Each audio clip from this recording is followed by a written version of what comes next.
Ierunāšu 3 vēstulītes, kuru vecmāmiņa rakstā mammai, Dzidrai, kad viņa ir Baldonē 75. gadā. Tātad pirmā vēstule būs no augusta.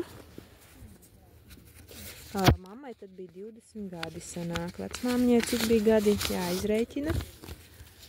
75. 55. gads. Tātad 11. augusts, 75. gads. Kad es skaistā vietā lasu Siguldas zelta rudenī. Tāds liels sveiciens. Paldies par īso vēstulīti, kura bija jau pirmā lēksnēs, kā es. Vispār jau tev ir visādi gājis, ar vārdu sakot, ar kājām un braukšus. Bet vistrakāk, ka tas vēderiņš bija tukšs, būtu palikuši tie pāris āboli, būtu mazliet to izsalkumu, ko remdināt. Es ļoti steidzos patreiz, nu pat biju uz vannu un domāju no turienes aiziet pusdienās, bet kā ģērbos tā iztrūka poga taļļai. Nu gan jau sapratīsi, kam.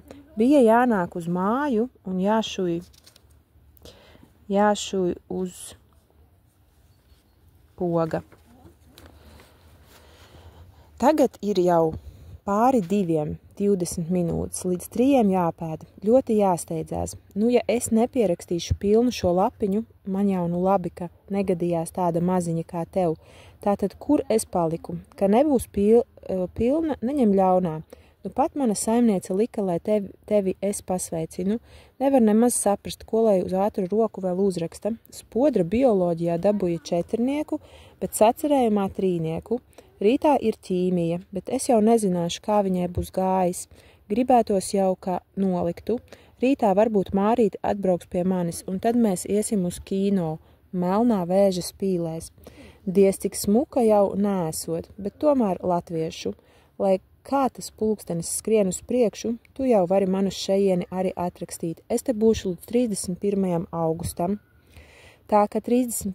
augusts ir svētdienā, tad es projām no šejienes braukšu sestdien, 30. augustā. Vienu vēstuli vari atsūtīt, vairāk jau gan diez vai še saņemšu. Tad raksti uz mājām. Tātad mana adrese ir Baldonē Padomju ielā numur 5, V Baltacei. Nu, mīļo Dzidriņu. Beigšu pļāpāt un skrienu ēst, citādi vēl palikšu bešā. Ivars vēl ar vienu nav bijis un motociklu arī nav sataisījis. Nu, Dievs ar viņu, visu to labāko un lai tev ietu ļoti labi, ar mīļu sveicieniņu mammiņa.